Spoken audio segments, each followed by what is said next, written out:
Asambleísta María Paula Romo. Gracias, presidente. Quiero hacer algunas observaciones que me preocupan para que esta ley logre su objetivo. El objetivo de esta ley debería ser que el Estado no solamente reconozca su responsabilidad por violaciones sistemáticas de derechos humanos, sino que permita la reparación de quienes han sido víctimas de esos excesos del Estado, que también cree unos precedentes para que no se vuelvan a repetir y que señale a los responsables. Creo que lamentablemente con varias imprecisiones que tiene la ley no se logran todos los objetivos que deberían lograrse. Permítame, presidente y colegas asambleístas, hacer algunas observaciones para explicarme mejor. En el artículo 8, por ejemplo, dice que las víctimas tendrán derecho a ser eliminadas de los archivos militares. ¿Archivos militares? O sea que las personas que no somos víctimas sí podemos estar en archivos militares. ¿Existen legalmente archivos militares de los que la eliminación se pueda convertir en un privilegio que la ley otorga a quienes han sido víctimas sistemáticas de derechos humanos? Creo que no pueden tener, no puede existir un archivo militar respecto de las personas, de los civiles, eso no puede existir, y no puede haber discriminación en relación a un archivo policial, que es a lo que se refiere la ley. Incluso nuestra Constitución habla de la no discriminación por antecedentes judiciales, que son los únicos de los que el Estado legalmente podría llevar registro. Ojo con lo que dice ese artículo. Luego, el mismo artículo 8 dice que si es que ya las personas que han sido víctimas de violaciones sistemáticas en medio de esta persecución tienen sentencia condenatoria, el presidente podrá indultarlas. ¿Podrá indultarlas? ¿Necesitamos hacer una ley para que el presidente pueda indultar a alguien? La Constitución le faculta al presidente de la República, entre sus competencias, a otorgar indultos en determinados casos, y siendo una atribución constitucional no necesitamos darle una atribución adicional al presidente de la República. En el artículo 14 se habla de todo el trámite para la reparación administrativa que estaría a cargo de la Defensoría del Pueblo, y se dice que la Defensoría del Pueblo podrá organizar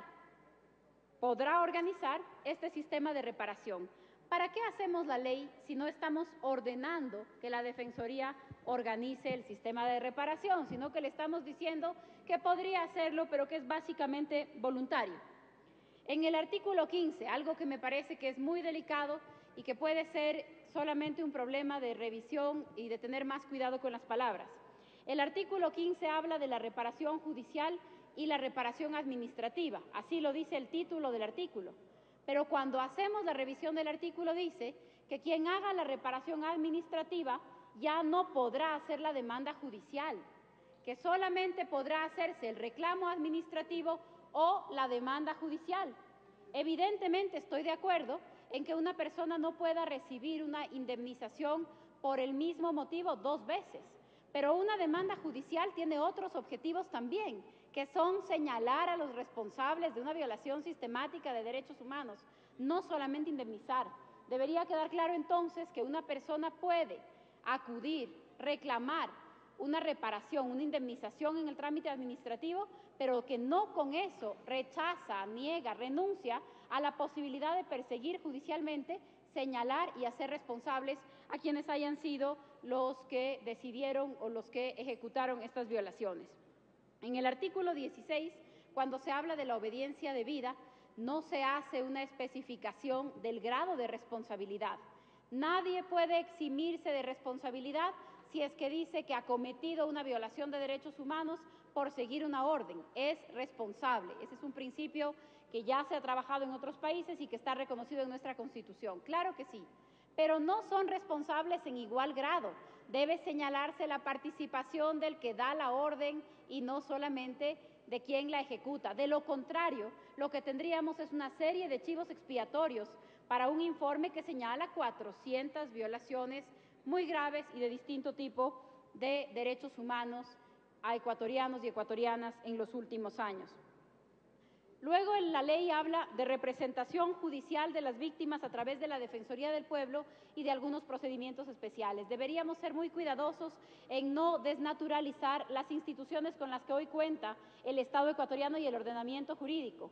Estos delitos son delitos de acción pública, es la Fiscalía la llamada a perseguirlos y habría entonces que darle una responsabilidad especial a la Fiscalía para que así lo haga, incluso en los casos en donde hubieran prescrito. Para eso sí necesitaríamos una ley.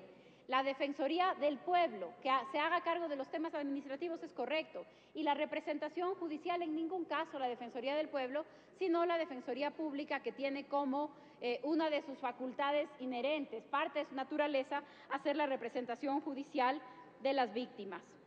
En el artículo 17, si ustedes se fijan lo que dice el artículo 17, dice que cuando un fiscal o una fiscal se niegue a llevar adelante esta acción pública, la víctima podrá llevar adelante la acción privada.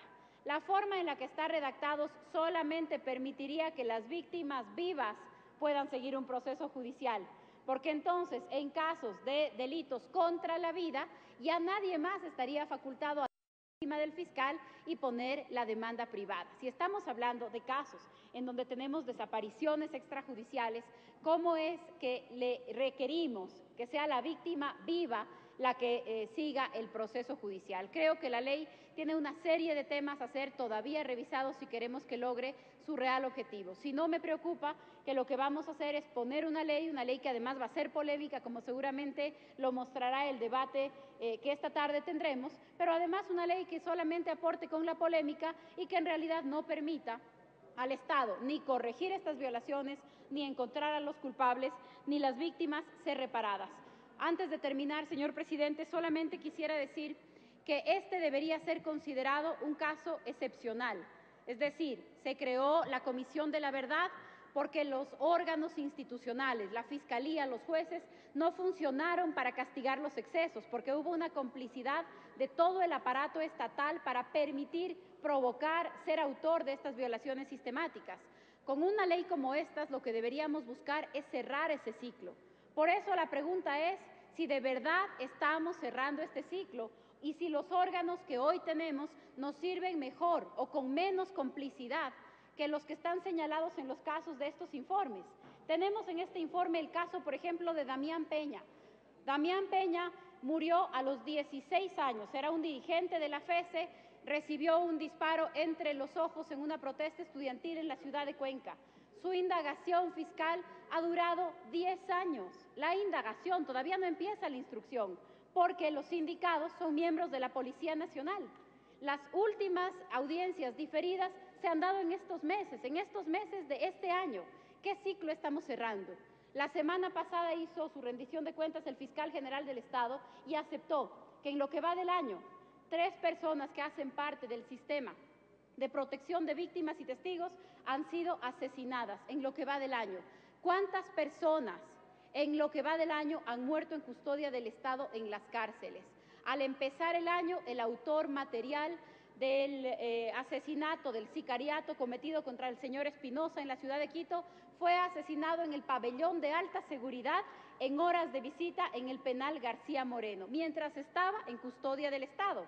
Un mes después de eso, un ciudadano ambateño de 19 años que fue detenido por escándalos en la vía pública y llevado a un centro de detención provisional, amaneció muerto y la policía dijo que cuando pasaron lista ya no respondió, que no saben quién lo golpeó hasta matarlo esa noche en la celda. Tenemos entonces de verdad la voluntad, los mecanismos, las herramientas para que esta ley haya cerrado un ciclo que queda en el pasado con el informe de la Comisión de la Verdad, o todavía hoy en el presente debemos hacernos cargo de muchas cosas en las que el Estado no responde y es cómplice de los excesos, de los abusos y de las actuaciones arbitrarias de la fuerza pública. Creo que esos son temas que deberían impulsar el debate esta tarde y que la ley, para lograr los objetivos con los que obviamente estoy de acuerdo, a la ley todavía le falta mucho.